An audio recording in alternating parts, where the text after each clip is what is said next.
علیکم ورحمۃ اللہ وبرکاتہ۔ کیا حال ہے؟ ٹھیک ہے، امید کرتا ہوں خیریت سے ہوں گے اور اپنے اپنے مقام پر ایمان کی سلامتی کے ساتھ خوش ہوں گے، اپنی فیملی کے ساتھ عید کی خوشیاں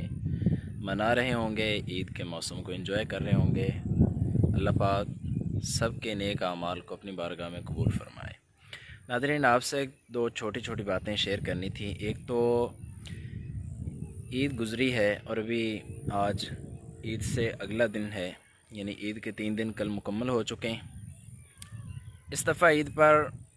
ایک عجیب و غریب چیز دیکھنے میں آئی جو آج سے پہلے شاید کہ کسی نے کم ہی دیکھی ہو، کیونکہ پہلے سوشل میڈیا کا اتنا استعمال نہیں تھا۔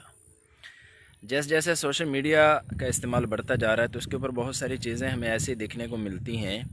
کہ جو پہلے شاید کہ ہمارے بڑوں نے بھی نہ دیکھی ہوں اور ہم نے اپنی زندگی میں بھی نہ دیکھی ہو، کیونکہ ہر چھوٹی بڑی چیز کو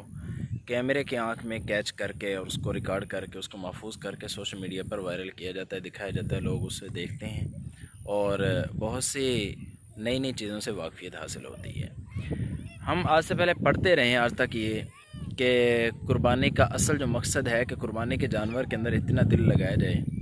کہ جب اس کو ذبح کیا جائے تو ایسے محسوس ہو آپ کو کہ آپ کی بہت ہی کوئی قیمتی چیز جو ہے وہ اللہ کے راستے میں ذبح کی گئی ہے۔ تو اس دفعہ وہ چیز جو ہے وہ دکھنے میں آئی ہے۔ بہت ساری ویڈیوز جو ہیں وہ تقریباً سوشل میڈیا پر وائرل ہوئی ہیں۔ ایک ایسی ویڈیو بھی تھی کہ جس کے اندر آپ نے دیکھا ہوگا کہ ایک بکرے کا مالک ہے، وہ اس کو سیل آؤٹ کر رہا ہے جب، تو وہ بکرا اس سے لپٹ کر گلے لگ کے رو رہا ہے۔ یعنی جانور کے ساتھ اتنی مانوس اس کے ساتھ جانور ہو چکا تھا کہ اس سے مالک سے بچھڑنے کا اس کو بڑا دکھ، غم اور بڑا قلق ہو رہا ہے کہ میں اپنے مالک سے جدا ہو رہا ہوں۔ اس طرح کچھ اور ویڈیوز ایسی کچھ گھروں کی سوشل میڈیا پر آئی ہیں کہ جن کے اندر دیکھا ہے کہ ایک فیملی ہے، وہ اپنے جانور کو ذبح کر رہی ہے، بکرے کو ذبح کرنے کے لیے، دمبے کو ذبح کرنے کے لیے جب تیار کر رہی، لٹا رہے، تو تقریباً پوری فیملی جو ہے وہ چیخ چیخ کر رو رہی ہے کہ ایک بکرے کے اندر ان کا دل لگ چکا تھا اور اس کو اللہ کے راستے میں جو ہے وہ اللہ کے نام کے اوپر ذبح کر رہے ہیں۔ ہم نے اپنی فیملی کے اندر بھی دیکھا ہے کہ جب جانور بکرا ذبح کر رہے تھے تو اس کے اندر ہمارے جو چھوٹے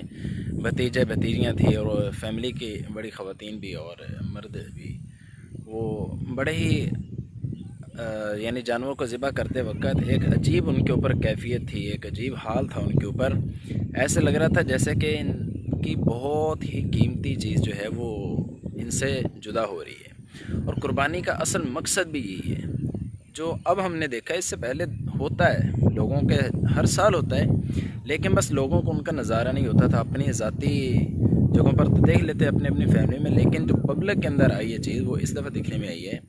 کہ بہت سے لوگ جو تھے وہ جانور کو ذبح کرتے وقت رو رہے تھے، ان کے بچے رو رہے تھے، ان کے فیملی کے ممبر جو تھے، فیملی کے گھر والی خواتین جو تھیں وہ رو رہی تھیں۔ تو اللہ کرے ہمیں ہر قربانی ایسے ہی کرنا نصیب ہو جس کے اندر ہم جانور کو اتنی محبت سے اس کی خدمت کریں، اس کو پالیں پوسیں اور پھر اس کو خوب فربا کر کے، اس کو تیار کر کے، اس کی خدمت کر کے، اس کو پرورش انجام تک پہنچائیں اور پھر اس کو اللہ کے راستے میں ذبح کریں۔ اصل ہی قربانی یہ ہے کہ لن تنالوا البر حتی تنفقوا مما تحبون، کہ قرآن کے اندر اللہ رب العزت خود فرماتے ہیں کہ تم نیکی کی کمال درجے کو نہیں پہنچ سکتے جب تک کہ تم اللہ کے راستے میں کسی ایسی چیز کو ذبح نہ کرو جس کے اندر تمہارا دل لگ چکا ہو۔ تو اللہ رب العزت سے دعا ہے کہ اللہ تعالیٰ سب کی قربانی اپنی بارگاہ میں قبول فرمائے اور ہمیں ایسے ہی محبت اور شوق کے ساتھ ہر سال قربانی کرنے کی توفیق عطا فرمائے۔ اگر ویڈیو اچھی لگے تو ویڈیو کو لائک کریں، شیئر کریں۔ جزاک اللہ خیر فی الدنیا والآخرہ۔